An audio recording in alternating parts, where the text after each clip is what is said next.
எல்லா புகழும் இறைவனுக்கே. Welcome to hobby recipes. இன்றைக்கி நம்ம வீடியோவில் பார்க்க போகிறது கைவலிக்க சப்பாத்தி மாவு பிசையாமையும் அதிக விலை கொடுத்து இந்த மாதிரி ஒரு மிஷின் வாங்கி சப்பாத்தி பிணையாமையும் நம்ம வீட்டில் இருக்கிற மிக்ஸி ஜாரை வச்சு எப்படி சாஃப்டான சப்பாத்திக்கான மாவு பிணையலான்னு பார்க்கலாம் வாங்க. நீங்கள் தேவையான மாவு எடுத்துக்கோங்க. மாவுக்கு தகுந்தாற் போல் சின்னதோ பெருசோ மிக்ஸி ஜார் எடுத்துக்கோங்க. ரொம்ப முக்கியமான விஷயம், மிக்ஸியை நம்ம எப்பயும் அரைக்கிற இந்த டைரெக்ஷனில் அரைக்கக்கூடாது.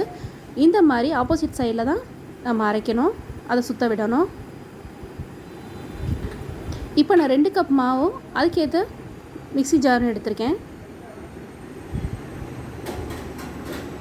தேவையான அளவுக்கு உப்பு போட்டுக்கோங்க. உப்பு போட்டு கையை வச்சு நல்லா கிளறி விட்டுருங்க, உப்பு அங்கங்கே நிற்காமல்.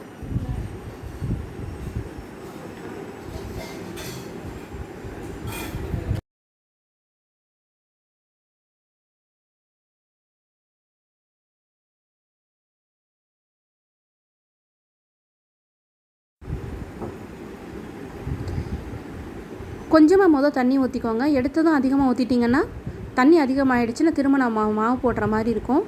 அதனால் கொஞ்சம் கொஞ்சமாக ஊற்றி இந்த மாதிரி ஆப்போசிட் சைடில் அரைச்சிக்கோங்க.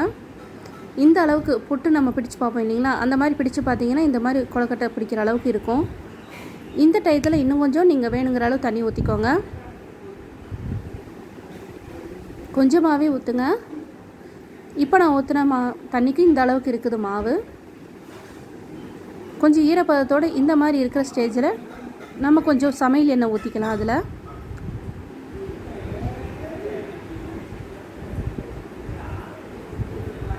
நான் கொஞ்சம் சமையல் எண்ணெய் ஊற்றிட்டு கொஞ்சம் ட்ரையாக இருக்கிறனால இன்னுமே கொஞ்சம் தண்ணி ஊற்றிக்கிறேன்.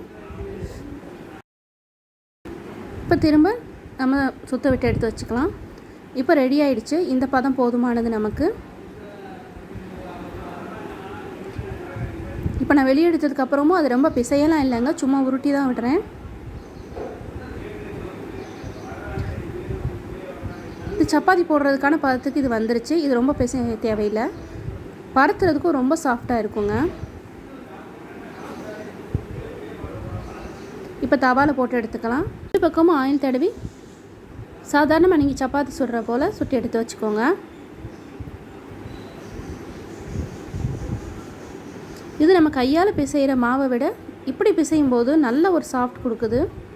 சப்பாத்தியை பரத்திட்டு மடக்கிட்டு திரும்பவும் பரத்துவோம், அப்போ தான் சாஃப்ட் கொடுக்கும். நான் இது ரவுண்டாகவே நான் போட்டுட்டேன். இது சாஃப்டாக தான் இருக்குது.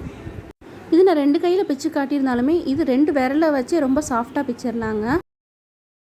ரொம்ப ஈஸியாக சாஃப்டான சப்பாத்தி மாவும் பிணையிற இந்த மெத்தட் உங்களுக்கு பிடிச்சிருந்தா லைக் பண்ணுங்கள், ஷேர் பண்ணுங்கள், சப்ஸ்கிரைப் பண்ணுங்கள்.